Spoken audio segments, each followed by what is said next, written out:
What's up, my strong strawberries? This is gonna be a long one today, so I'm just warning you, you better get your coffee, your shake, your snack, your bowl, your acai bowl, whatever. I went through, I scrolled back about 5 years of Instagram for this. It was a little hard for me, I'm not gonna lie. It's definitely, interesting to go back 5 years of your life that you documented and see what was important to you at one point.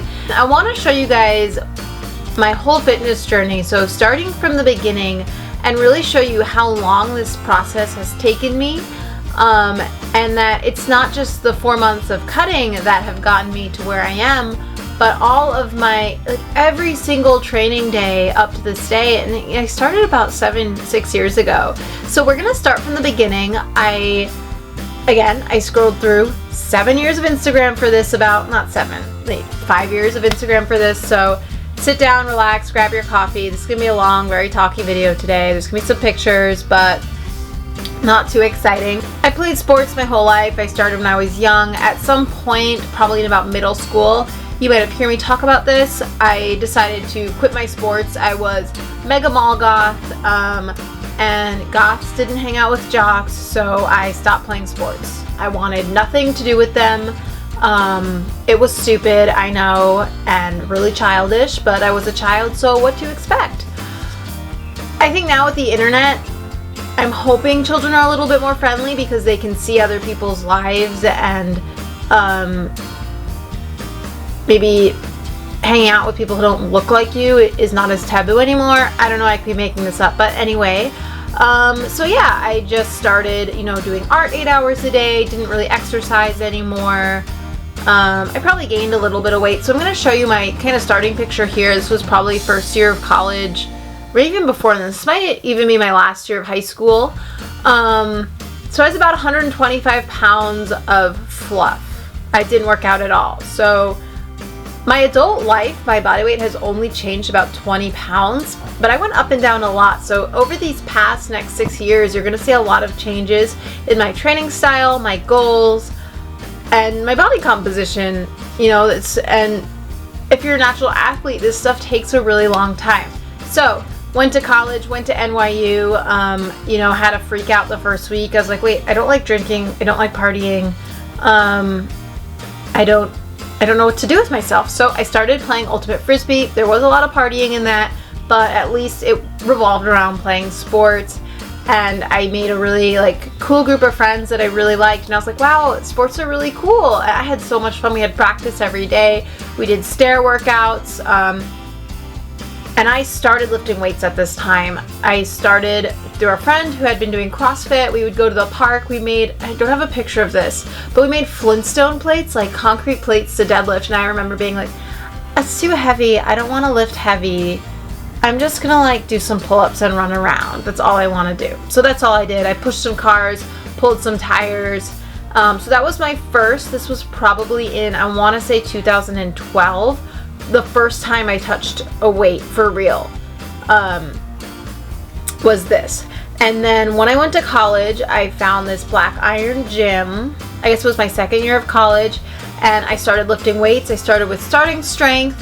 I tested my max 2 weeks in, and 185 pounds did not budge off the ground. So here I started noticing some differences in my body composition just from working out more. Since I was living in New York City, I was cycle commuting, so I was biking, anywhere from 5 to 50 miles a day, plus going to practice. We did stair workouts, and then once I started doing starting strength, and I really fell in love with lifting weights. So even when I was lifting 60 pounds, I was super proud of myself. I remember seeing women who were squatting 225, and I was like, man, I want to do that before I die. But I never was discredited what I was doing. I was still really excited about each one of my workouts every single time I showed up at the gym. Even though my workouts were usually benching 50 pounds, squatting 120, and then I tried to deadlift 185 pounds, and it was glued to the ground. It was insane. It felt like how 400 pounds would feel to me now. So started lifting, and that was all great. I even started being like getting the girls on the Frisbee team, because in organized sports for women, especially because women don't lift, there's a lot of ACL tears. It's very common. So I was like, girls, let's get strong. It will be good for us. So, you know, we'd go to the gym together, you know, on top of our workouts and our practices. We would do lunges. I taught the girls how to squat. I was like so proud of myself. And then after college, after I wasn't playing Frisbee anymore, I wanted to play something that was more of a sport. Powerlifting wasn't that exciting to me at the time because like I wasn't very strong, so what I was doing wasn't super cool or anything. I remember my first starting strength wall which I wouldn't recommend someone starting with starting strength, but that can be another video. My first wall was squatting 185 pounds and I cried, and then it started this whole thing of crying at the gym all the time. I don't do that anymore. That can be another video too. You should not be crying at the gym. You just shouldn't. There's no reason. And if failing lifts makes you so upset, there is something wrong with your programming and your mindset. Anyway, all right. So after college, I saw someone doing snatch and clean and jerk, and I thought that was the coolest thing. People did it in the Olympics. It was super athletic. So I started doing that. Again, like body composition, like I kept wanting it to change. It never really did. At this point, I didn't really understand nutrition. I was trying a whole sorts of things like paleo. I was vegan for some time here. I don't even know. Sorry, I can't like put a timeline there. So I started doing Olympic weightlifting, didn't really know what I was doing. I did 4 meets. I think I only ended up, you know, clean and jerking 70 kilos and maybe snatching 50. After that, when I actually got stronger, I did end up cleaning 80 and snatching 60, like outside of a meet, which still it's not impressive or anything, it's whatever. But okay, so I did that for a few years. My life got pretty crazy, and then I ended up moving to LA. Oh yeah, and you can even see like, so this is when I first started posting on Instagram. This is my first like back picture. I thought it was so jacked. I couldn't even do a handstand. I thought it was like so ripped. I was actually like flirting with this dude by posting this picture. That's why I posted it. And we ended up getting together eventually. It's a really intense life story that I'm not gonna talk about right now, but we ended up moving here. And I couldn't find a place to weightlift. I didn't really know about finding a proper coach. And so we just were like lifting at a bunch of CrossFits. I was doing different things every time. I was still weightlifting, kind of doing my own program, just trying to stay in shape after moving across the country. So I didn't really care. As long as I was in the gym, I was trying new things. I started experimenting with gymnastics, and I decided that I wanted to look like I lift. So I embarked on my first cut here all by myself. I probably did my calories a little too low because I didn't really understand what I was doing, and I probably wasn't as precise. I found like If It Fits Your Macro stuff on Reddit, and I just went for it. And I got down. I did lose I lost 20 pounds, like it worked. I got really thin though. I was not muscular enough. I was not doing enough hypertrophy training. I made a lot of mistakes. But I did lose a lot of body fat. I met my friend Mary at Barbell Brigade eventually, and I saw her benching the plates, and I was like, oh my god, if I can only do that. So she took me in. She's really sweet. She takes everyone in at the gym. We became friends. I started powerlifting, and I was like, you know what, I'm just gonna do a meet. So I ended up doing a meet. Again, I lifted heavy all the time. I was crying at the gym, maxing out all the time, didn't know what I was doing, was artificially keeping my weight really low and not eating well enough. I didn't have a car either. So I was biking in LA, which is really hilly. It's like a death sentence. It's fun, but it's scary, and it's really hilly. So I was biking all over the place, doing yoga teacher training. I forgot. I also did a triathlon before I did all this stuff. Wow, I'm a horrible storyteller. So when I moved here, I was really lost. I did a triathlon as well. Again, had no idea what I was doing. I just signed up and was like, well, okay, I guess I'm doing this. I need to swim better. I started swimming at the local pool. So I would usually do a lifting workout in the morning, and then either run, swim, or bike after, almost every day, which was fine. It was fun. Did my triathlon, did really well. The swimming was scary. I think I did a video on this, so I'm not gonna talk about it. I ran really well, actually. I remember getting smoked by a 6-year-old woman on the bike and being like, oh damn, I'm not very good at this. Decided to do a powerlifting meet after that. I signed up for one in Montana. It was USAPL. Had no idea what I was doing. It was a really small meet though. I ended up missing the weigh-in because I was trying to do the 48 kilo weight class, which is really small. And again, I had no idea about nutrition, so I did it wrong. And of course, I didn't make weight. I weighed in about 107 pounds, which is dumb. It's like a pound over. But I ended up doing all right. I mean, I failed a 190 pound squat, I failed a 280 pound deadlift, and I failed a 120 pound bench. All lifts that I could do. I was just not really great at lifting. Did that meet, didn't do that well, again, was upset. And like this time I like put my foot down and I was like, for the last time, I'm actually gonna get strong. I'm gonna stop being an idiot. All these girls are jacked and bigger than me and I am weak. So I started working one-on-one with someone from RP Strength, learning about nutrition and really starting to see progress. So working with Chad and working with the nutritionist, my numbers went up. I added like 100 kilos to my total, which is huge. So I did a few powerlifting meets, and then this was my best meet ever that I think I prepped. Like I got those lifts that felt impossible. I carb loaded the night before because my coach told me to. I did really well. This is what I looked like at my best powerlifting. And I remember like feeling great about myself. I was the heaviest I had been in a while. I was about 125. So I competed a weight class up and I was like squatting almost 300 pounds. Benching 170 was easy, things like that. So I felt awesome. My nutrition was on point. I was eating my vegetables, meal timing, and I felt better. And I think I started slacking off here. I was like, well, I'm at this weight, it doesn't matter. So I started eating junk food. I started eating a lot of Mexican food because it's everywhere here. I was a vegetarian at some point, so I just started eating cheese enchiladas. Didn't even have chicken in it. And I started taking hormonal birth control and not feeling like myself. So even though my body weight was staying the same, I wasn't paying attention to nutrition. I was taking hormones that mess with your body. And I started feeling not like myself. And this process took about a year. I started feeling weaker, not as motivated, and my lifts went down. Like my programming was great, but my nutrition was not there at all. And I blamed it on a lot of things, but I think if you want to be a competitive athlete, everything has to be 100%.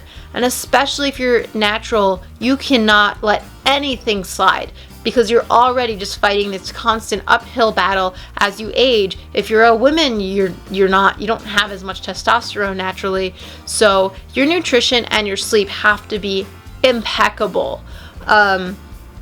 And this is something I'm starting to realize now. So I started my body composition again. I was like, it started losing it. Like I was gaining fat. I wasn't necessarily gaining muscle. A big thing with women athletes is when you do start being like, okay, I'm going to eat like these powerlifter dudes. I'm going to eat like them. I'm going to get strong. It's like, if you're not doing the correct training and meal timing and not eating enough food that you need, like you can start gaining weight in an undesirable way for your sport. I didn't feel like myself. Like I know I wasn't fat. I still looked good. Things like that, but I didn't feel strong. I didn't feel muscular. My body didn't feel like mine. It was really weird. And then I did nationals for the third time and my numbers were the worst that they had been in a really long time. And instead of crying about it, instead of being upset, I was like, I have to change something. This just isn't working anymore. And I don't want to spend another 5 years just having it not work. Marissa Inda actually came up to me and was like, I think you should do a bodybuilding show. It would be a good change. You'll work on your weaknesses. You'll get your nutrition on point. I think you should do a figure show. And then, if you want to, come back to powerlifting next year. And then I was like, wait, that actually sounds like a really good idea. Like I've always wanted to do a figure show, but I feel like people always talked crap on bodybuilding, so I just never did. I didn't think it was something I could do. Again, like that girl that I showed you in the beginning thought that genetically she could never have a six-pack. So going from that to like being comfortable stepping on a stage, a glittery bikini just like ripped to all hell. It was just like I'm not that person. That's not me. I can't do that. But you know what? I was like, screw it. I just signed up again, found a coach, and I just started chipping away, and I started to realize after, again, I dialed in my nutrition. I'm eating a lot of vegetables. I'm eating all home cooked food. I'm not missing a meal, not missing a workout. Everything's 100%. What did I start to notice? That I was getting my body back. I was feeling better. I was in better condition. I was healthier. Like, my workouts were going better. I was feeling motivated again, seeing change in all sorts of ways. And that's here I am. And now I have like the best body composition I've ever had. I feel fantastic. I'm the strongest I've ever been. I'm actually about to do a deadlift workout. I'm going to deadlift 315 for 5, I think, at 112 pounds. And it's pretty incredible just to see this change. I've managed to lose this weight this time, but keep my strength. So the last time when I showed you this, I was deadlifting 220 for singles at 112 body weight, and they were hard, they were heavy. So my body composition has improved overall over the past 7 years. My technique in lifting, my strength, and it's a really slow uphill battle. And you have to love every single workout. You have to, kind of be crazy obsessed with it and just love it and just keep doing it no matter what, even if you don't see the progress. And that's where it gets hard, and you have to reevaluate, maybe change something you're doing, maybe do something you wouldn't think that you had to do. But here I am now. I feel awesome. I have this incredible body that I never ever thought I would have. And like, I'm so happy. I'm gonna cry right now in front of you guys. But it's just it's been like an incredible 5 or 6 years, and it makes it I feel conflicted about it. It makes me, I feel excited when people compliment me on my body and say that's what they want to look like and they're starting their journey.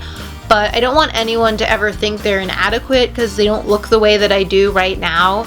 It's taken a really long, like 7 years of not missing a workout, and it's not like I didn't miss workouts because I forced myself to work out. I didn't miss workouts because my workouts were the most fun part of my day, and I really looked forward to them, and it was my time just to be me and have fun. It was I think being an artist, it started becoming my creative outlet and space where I could really, be myself. And when you're an artist and you're yourself, you're by yourself. It's lonely. It's like a very lonely life, locking yourself in your room, painting for 8 hours. But when you go to the gym, like, you're with your friends, and I don't know, I started feeling I could be myself in front of people, and it was just a very transformative experience. That's my journey, and I hope that I don't want to be like, oh, it takes 5 years, you can't expect to have it. This is not what this is about. I want this video to more inspire you to start your journey wherever you are, and be happy with where you start, and be happy that you're starting it, and be excited what the next decade has to come for you. And the changes will come. Patience is so important. And anyway, thank you guys for listening to me for like 20 minutes. I really appreciate it. If you aren't subscribed, make sure you do. And I really want to maybe share your story below, and we can read each other's stories. Thank you for watching my video. Sorry for being a downer or sad sack today. I just wanted to be really brutally honest with you guys here, share my story. For those of you who have been following me since I started on Reddit XX Fitness like 5 years ago, thank you for following me, and just my whole journey. It really means a lot to me. And those of you who have just started along, this is why I'm showing you this video. I want to show you where I started from. Thank you for watching this video. Make sure to subscribe if you haven't done so already, and I will see you in the next one. Thanks guys. See you later.